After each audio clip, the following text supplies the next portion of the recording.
صلوا علیہ وآلہ۔ صحیح بخاری حدیث نمبر 21۔ حضور اکرم صلی اللہ علیہ وآلہ وسلم نے ارشاد فرمایا، جس شخص میں یہ 3 باتیں ہوں گی وہ ایمان کا مزہ پالے گا۔ ایک یہ کہ وہ شخص جسے اللہ اور اس کا رسول ان کے ماں سوا سے زیادہ عزیز ہوں، اور دوسرے یہ کہ جو کسی بندے سے محض اللہ ہی کے لیے محبت کرے، اور تیسری بات یہ کہ جسے اللہ نے کفر سے نجات دی ہو پھر دوبارہ کفر اختیار کرنے کو وہ ایسا برا سمجھے جیسا آگ میں گر جانے کو برا جانتا ہے۔ صحیح بخاری حدیث نمبر 22۔ حضرت محمد مصطفیٰ صلی اللہ علیہ وآلہ وسلم نے فرمایا، جب جنتی جنت میں اور دوزخی دوزخ میں داخل ہو جائیں گے، اللہ پاک فرمائے گا جس کے دل میں رائی کے دانے کے برابر بھی ایمان ہو اس کو بھی دوزخ سے نکال لو۔ تب ایسے لوگ دوزخ سے نکال لیے جائیں گے اور وہ جل کر کوئلے کی طرح سیاہ ہو چکے ہوں گے، پھر زندگی کی نہر میں یا بارش کے پانی میں ڈالے جائیں گے۔ اس وقت وہ دانے کی طرح اگائیں گے جس طرح ندی کے کنارے دانے اگاتے ہیں۔ کیا تم نے نہیں دیکھا کہ دانہ زردی مائل پیچ در پیچ نکلتا ہے؟ صحیح بخاری حدیث نمبر 23۔ حضور اکرم صلی اللہ علیہ وآلہ وسلم نے فرمایا، میں ایک وقت سو رہا تھا، میں نے خواب میں دیکھا کہ لوگ میرے سامنے پیش کیے جا رہے ہیں اور وہ کرتے پہنے ہوئے ہیں، کسی کا کرتا سینے تک ہے اور کسی کا اس سے نیچا ہے۔ پھر میرے سامنے عمر بن خطاب لائے گئے، ان کے بدن پر جو کرتا تھا اسے وہ گھسیٹ رہے تھے، یعنی ان کا کرتا زمین تک نیچا تھا۔ صحابہ رضی اللہ تعالی عنہ نے پوچھا کہ یا رسول اللہ اس کی کیا تعبیر ہے؟ آپ نے فرمایا کہ اس سے دین مراد ہے۔ صحیح بخاری حدیث نمبر 24۔ ایک مرتبہ رسول کریم صلی اللہ علیہ وسلم ایک انصاری شخص کے پاس سے گزرے، اس حال میں کہ وہ اپنے ایک بھائی سے کہہ رہے تھے کہ تم اتنی شرم کیوں کرتے ہو؟ آپ نے اس انصاری سے فرمایا کہ اس کو اس کے حال پر رہنے دو، کیونکہ حیا بھی ایمان ہی کا ایک حصہ ہے۔ صحیح بخاری حدیث نمبر 25۔ رسول اللہ صلی اللہ علیہ وسلم نے فرمایا، مجھے اللہ کی طرف سے حکم دیا گیا ہے کہ لوگوں سے جنگ کروں اس وقت تک کہ وہ اس بات کا اقرار کر لیں کہ اللہ کے سوا کوئی معبود نہیں ہے، اور یہ کہ محمد صلی اللہ علیہ وسلم اللہ کے سچے رسول ہیں، اور نماز ادا کرنے لگیں اور زکوٰۃ دیں۔ جس وقت وہ یہ کرنے لگیں گے تو مجھ سے اپنے جان و مال کو محفوظ کر لیں گے سوائے اسلام کے حق کے۔ رہا ان کے دل کا حال تو ان کا حساب اللہ کے ذمہ ہے۔ صحیح بخاری حدیث نمبر 26۔ رسول اللہ صلی اللہ علیہ وسلم سے دریافت کیا گیا کہ کون سا عمل سب سے افضل ہے؟ فرمایا، اللہ اور اس کے رسول پر ایمان لانا۔ کہا گیا اس کے بعد کون سا؟ آپ نے فرمایا کہ اللہ کی راہ میں جہاد کرنا۔ کہا گیا پھر کیا ہے؟ آپ نے فرمایا حج مبرور۔ صحیح بخاری حدیث نمبر 27۔ رسول اللہ صلی اللہ علیہ وسلم نے چند لوگوں کو کچھ عطیہ دیا اور ساتھ وہاں موجود تھے۔ وہ کہتے ہیں کہ رسول اللہ صلی اللہ علیہ وسلم نے ان میں سے ایک شخص کو کچھ نہ دیا، حالانکہ وہ ان میں مجھے سب سے زیادہ پسند تھا۔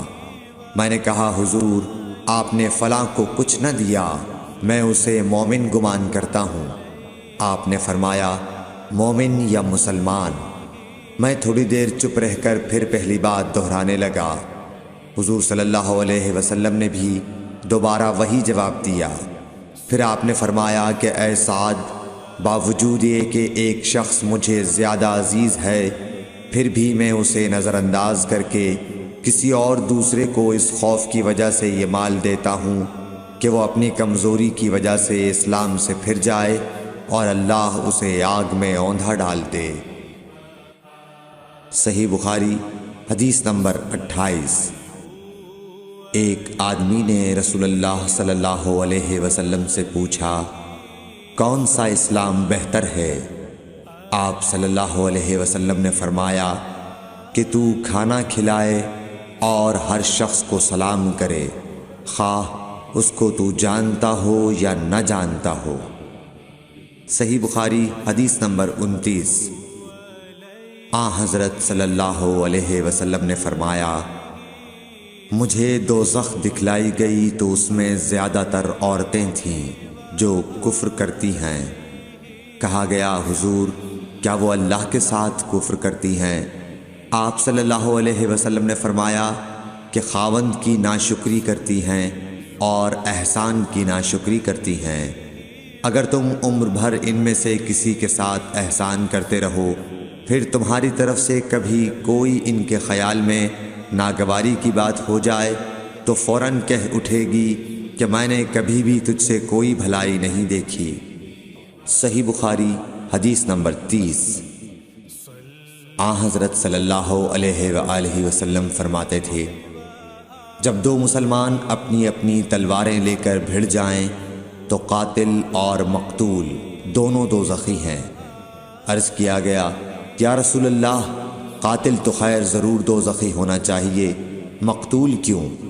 فرمایا، وہ بھی اپنے ساتھی کو مار ڈالنے کی حرص رکھتا تھا، موقع پاتا تو وہ اسے ضرور قتل کر دیتا، دل کے عزم سمیم پر وہ دوزخی ہوا۔ صحیح بخاری حدیث نمبر 31۔ ابو ذر ایک جوڑا پہنے ہوئے تھے اور ان کا غلام بھی جوڑا پہنے ہوئے تھا۔ سبب دریافت کیا گیا تو کہنے لگے کہ میں نے ایک شخص یعنی غلام کو برا بھلا کہا تھا اور اس کی ماں کی غیرت دلائی یعنی گالی دی، تو رسول اللہ صلی اللہ علیہ وسلم نے یہ معلوم کر کے مجھ سے فرمایا، اے ابو ذر، تو نے اسے ماں کے نام سے غیرت دلائی ہے، بے شک تجھ میں ابھی کچھ زمانہ جاہلیت کا اثر باقی ہے۔ یاد رکھو، ماتحت لوگ تمہارے بھائی ہیں، اللہ نے اپنی کسی مصلحت کی بنا پر انہیں تمہارے قبضے میں دے رکھا ہے، تو جس کے ماتحت اس کا کوئی بھائی ہو تو اس کو بھی وہی کھلائے جو آپ کھاتا ہے، اور وہ کپڑا اسے پہنائے جو آپ پہنتا ہے، اور ان کو اتنے کام کی تکلیف نہ دو کہ ان کے لیے مشکل ہو جائے، اور اگر کوئی سخت کام ڈالو تو تم خود بھی ان کی مدد کرو۔ صحیح بخاری حدیث نمبر 32۔ جب سورہ انعام کی یہ آیت اتری، جو لوگ ایمان لائے اور انہوں نے اپنے ایمان میں گناہوں کی آمیزش نہیں کی، تو آپ صلی اللہ علیہ وسلم کے اصحاب نے کہا، یا رسول اللہ، یہ تو بہت ہی مشکل ہے، ہم میں کون ایسا ہے جس نے گناہ نہیں کیا؟ تب اللہ پاک نے سورہ لقمان کی یہ آیت اتاری کہ بے شک شرک بڑا ظلم ہے۔ صحیح بخاری حدیث نمبر 33۔ رسول اللہ صلی اللہ علیہ وآلہ وسلم نے فرمایا، منافق کی علامتیں 3 ہیں، جب بات کرے جھوٹ بولے، جب وعدہ کرے اس کے خلاف کرے، اور جب اس کو امین بنایا جائے تو خیانت کرے۔ صحیح بخاری حدیث نمبر 34۔ رسول اللہ صلی اللہ علیہ وسلم نے فرمایا کہ 4 عادتیں جس کسی میں ہوں تو وہ خالص منافق ہے، اور جس کسی میں ان 4 میں سے ایک عادت ہو تو وہ بھی نفاق ہی ہے جب تک اسے نہ چھوڑ دے۔ وہ یہ ہیں، جب اسے امین بنایا جائے تو امانت میں خیانت کرے، اور بات کرتے وقت جھوٹ بولے، اور جب کسی سے عہد کرے تو اسے پورا نہ کرے، اور جب کسی سے لڑے تو گالیوں پر اتر آئے۔ صحیح بخاری حدیث نمبر 35۔ رسول اللہ صلی اللہ علیہ وسلم نے فرمایا، جو شخص شب قدر ایمان کے ساتھ محض ثواب آخرت کے لیے ذکر و عبادت میں گزارے، اس کے گزشتہ گناہ بخش دیے جاتے ہیں۔ صحیح بخاری حدیث نمبر 36۔ رسول اللہ صلی اللہ علیہ وسلم نے فرمایا، جو شخص اللہ کی راہ میں جہاد کے لیے نکلا، اللہ اس کا ضامن ہو گیا۔ اللہ تعالیٰ فرماتا ہے، اس کو میری ذات پر یقین اور میرے پیغمبروں کی تصدیق نے اس سرفروشی کے لیے گھر سے نکالا ہے۔ میں اس بات کا ضامن ہوں کہ یا تو اس کو واپس کر دوں ثواب اور مال غنیمت کے ساتھ، یا شہید ہونے کے بعد جنت میں داخل کر دوں۔